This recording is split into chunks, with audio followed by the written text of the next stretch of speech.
Capítulo 11 Quadribol. Quando entrou novembro, o tempo esfriou muito. As serras em torno da escola viraram cinza-gelo e o lago parecia metal congelado. Toda manhã o chão se cobria de geada.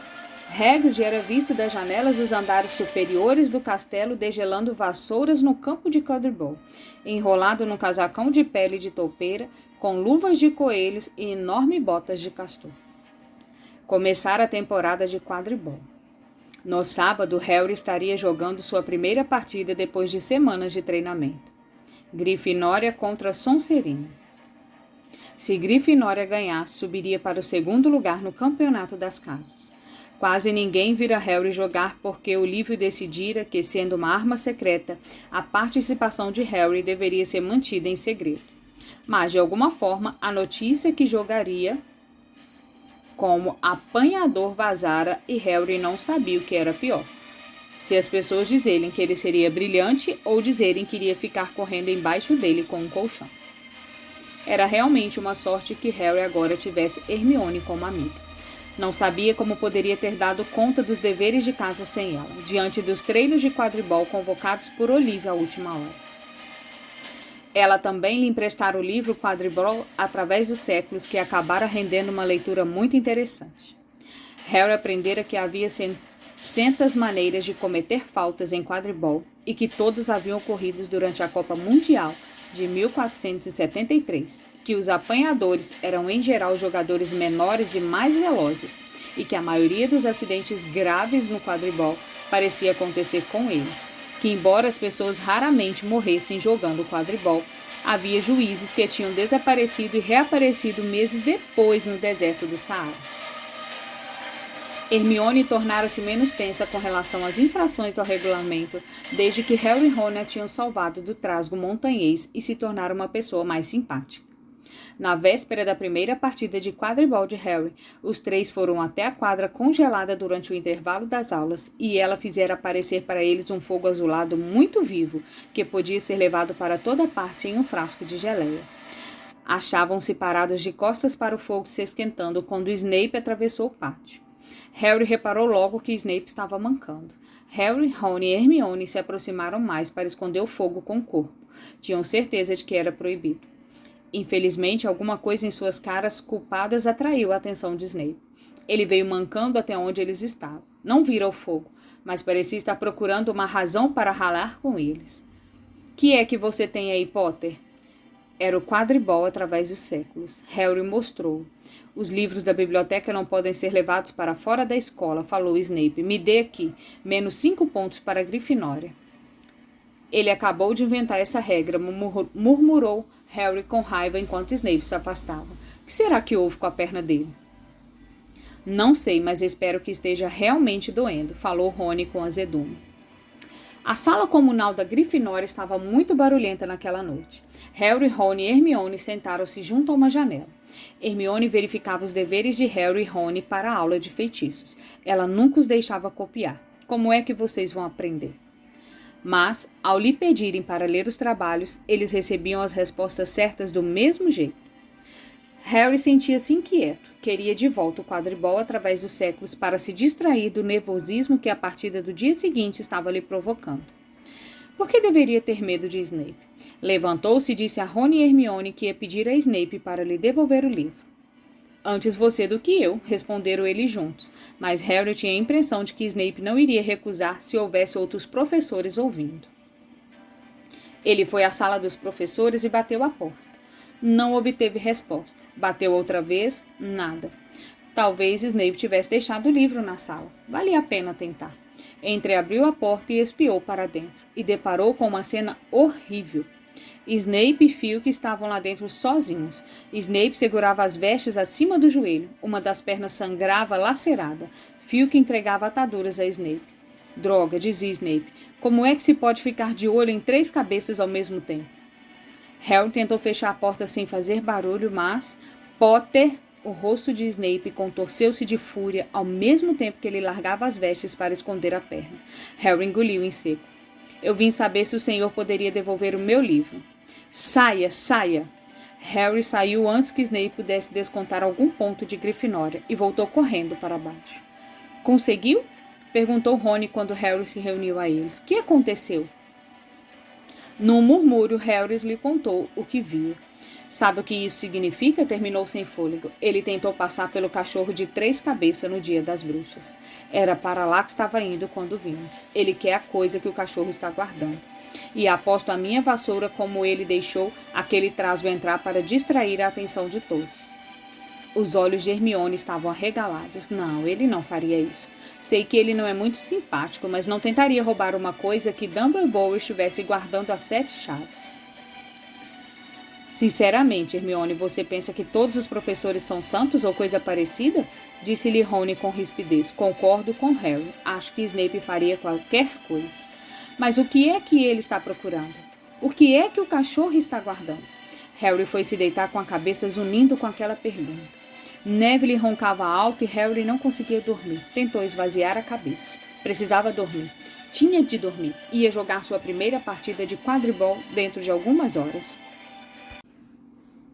Mas a expressão no rosto de Snape quando Harry vira sua perna era difícil de esquecer. O dia seguinte amanheceu muito claro e frio. O salão principal estava impregnado com o cheiro delicioso de salsichas e com a conversa animada de todos que aguardavam ansiosos uma boa partida de quadribol.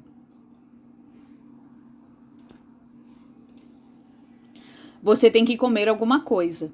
Não quero nada. Só um pedacinho de torrada, tentou persuadi-lo Hermione. Não estou com fome. Harry se sentia péssimo. Dentro de 1 hora estaria entrando na quadra. Harry, você precisa de energia, disse Seamus Finnegan. Os apanhadores são sempre os que acabam aleijados pelo outro time. Obrigado, Seamus, respondeu Harry, observando Seamus amontoar ketchup sobre as salsichas. Aí, pelas 11 horas, a escola inteira parecia estar nas arquibancadas que cercavam o campo de quadribol. Muitos estudantes tinham levado binóculos. Os lugares ficavam no alto, mas às vezes ainda assim era difícil ver o que acontecia. Rony e Hermione se reuniram a Neville, Seamus e Dino, o fã do time de 2ª divisão na fileira do alto. Como uma surpresa para Harry, eles tinham pintado uma grande bandeira em um dos lençóis que Perebas roera. Dizia Potter para presidente e Dino, que era bom em desenho, tinha pintado o grande leão de Grifinória embaixo. Depois Hermione apelara para um feiticinho para fazer a tinta brilhar multicolorida. Entre mentes nos vestiários, Harry e o restante do time estavam vestindo as roupas vermelhas de quadribol. Sonserina iria jogar de verde. Olívio pigarreou pedindo silêncio. Muito bem, rapazes. E as moças? Acrescentou a artilheira Angelina Johnson. E moças, concordou Olívio, está na hora. O jogaço, disse Fred. O jogaço que estávamos esperando, explicou Jorge. Já conhecemos o discurso de Olívio de cor, comentou Fred para Harry. Fizemos parte do time no ano passado. Calem a boca vocês dois, mandou Olívio. Esse é o melhor time que Grifinória já teve nos últimos anos. Vamos vencer, sei que vamos. E encarou os jogadores como se dissesse, ou vão ver. Certo, está na hora. Boa sorte para todos. Harry acompanhou Fred e George na saída do vestiário e, esperando que seus joelhos não cedessem, entrou na quadra debaixo de vivas. Madame Roach era a juíza. Estava parada no meio da quadra esperando os 2 times de vassoura na mão. Quero ver um jogo limpo, meninos, disse quando estavam todos reunidos à sua volta. Harry reparou que ela parecia estar falando particularmente para o capitão de Sonserina, Marcus Flint, um aluno do 5º ano. Harry achou que Flint tinha sangue de trasgo. Pelo canto do olho viu a bandeira que piscava Potter para presidente, tremulando sobre a cabeça dos espectadores. Seu coração perdeu um compasso. Ele se sentiu mais corajoso. Montem as vassouras, por favor. Harry subiu na sua Nimbus 2000. Madame Rush pulsou um silvo forte no seu apito de prata. 15 vassouras se ergueram no ar. Fora dada a partida. E a goles foi de ponto rebatida por Angelina Johnson de Grifinória. Que ótima artilheira é essa menina, e bonita também. Jordan! Desculpe, professora.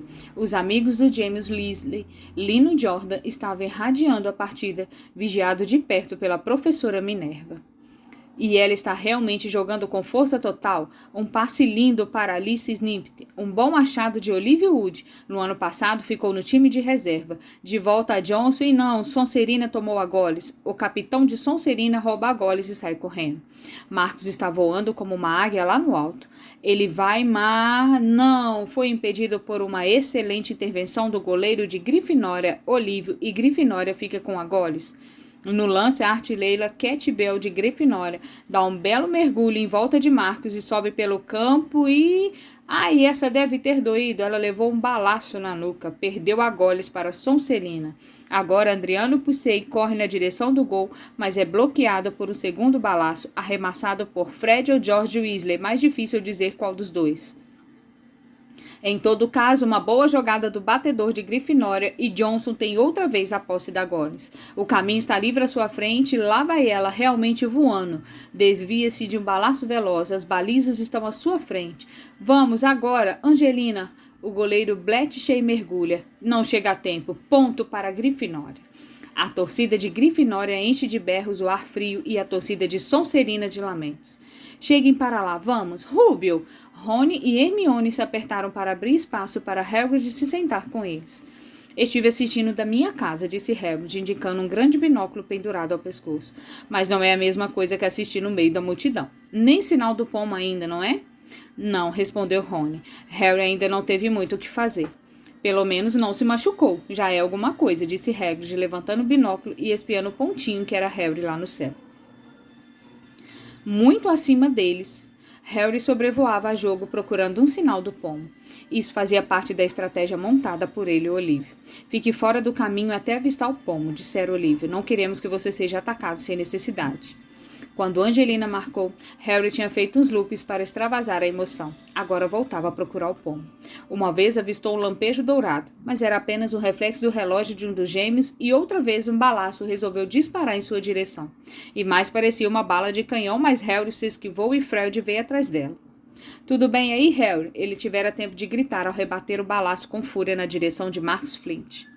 Sonserina de posse da goles, Lino Jordan continua narrando. O artilheiro Puncey se desvia de 2 balaços dos 2 Weasley da artilheira Bell e voa para... Espere aí, será o pomo? Correu um murmurinho pelas torcidas quando viram Adriano Puncey deixar cair a goles, ocupado demais em espiar por cima do ombro o lampejo dourado que passara por sua orelha esquerda.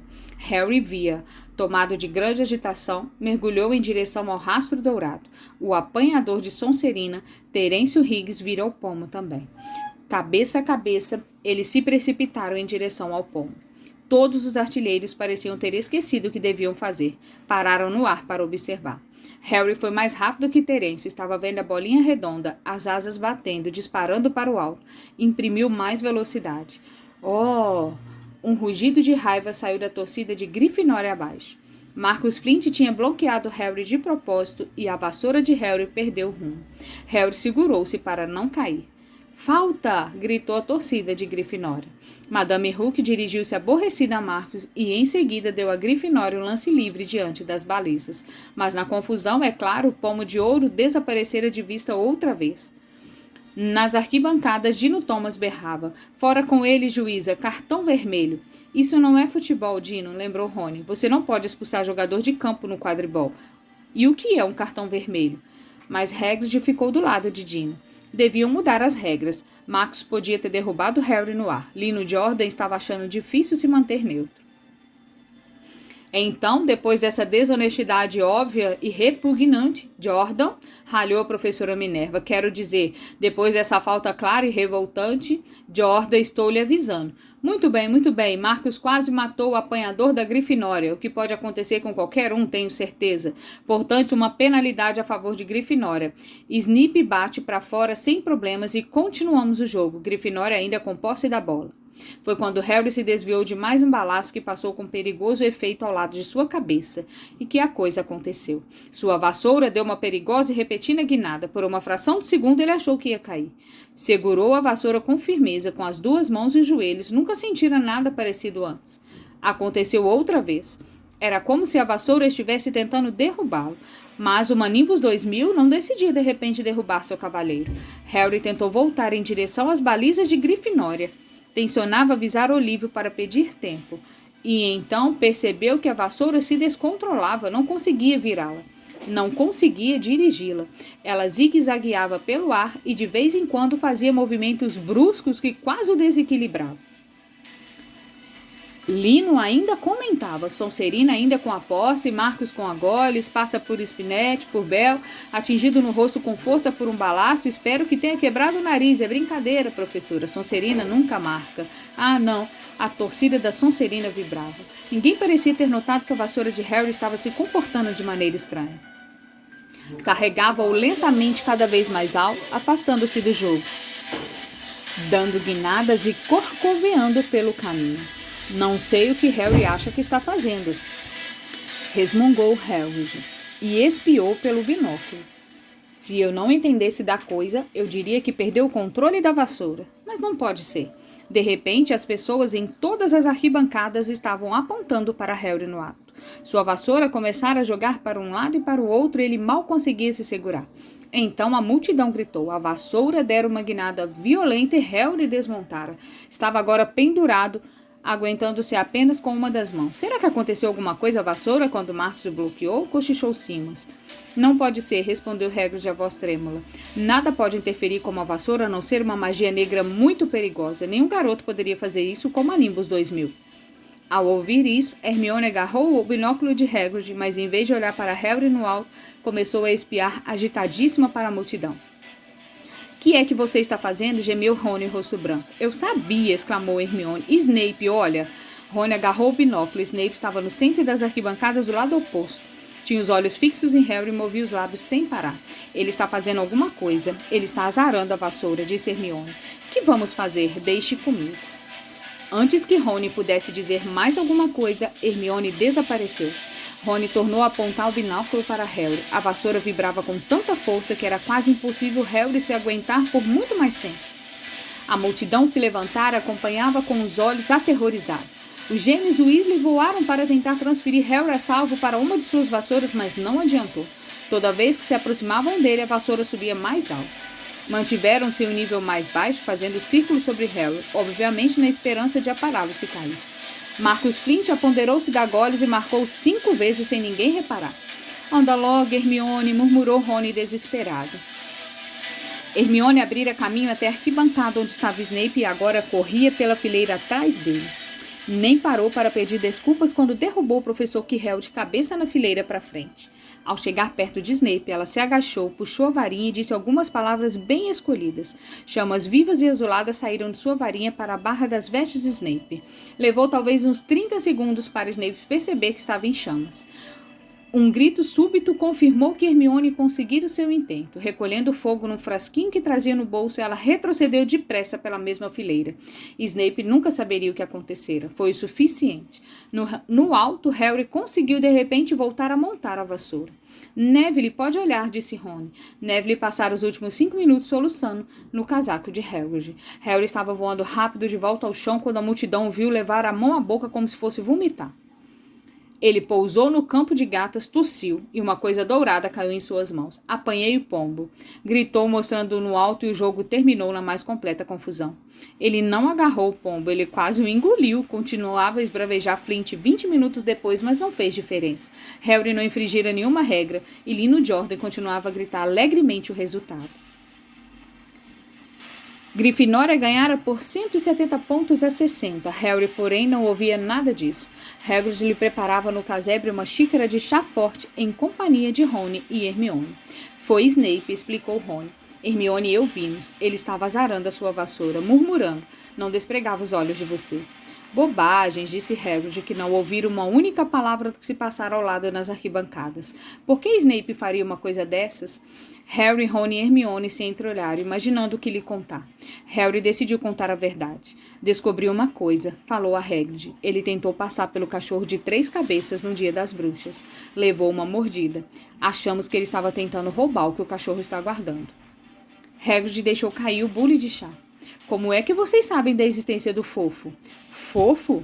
É meu. Comprei de um grego que conheci no bar no ano passado. Emprestei-o a Dumbledore para guardar o... O quê? Harry perguntou ansioso. Não me pergunte nada mais, refutou Hagrid com impaciência. É segredo. Mas Snape está tentando roubá-lo. Bobagens, repetiu Hagrid. Snape é professor de Hogwarts, não faria uma coisa dessas. Então por que ele tentou matar Harry? Perguntou Hermione. Os acontecimentos daquela tarde, sem dúvida, tinham mudado a opinião dela sobre Snape. Eu conheço uma azaração quando vejo uma, Rubio. Já li tudo sobre o assunto.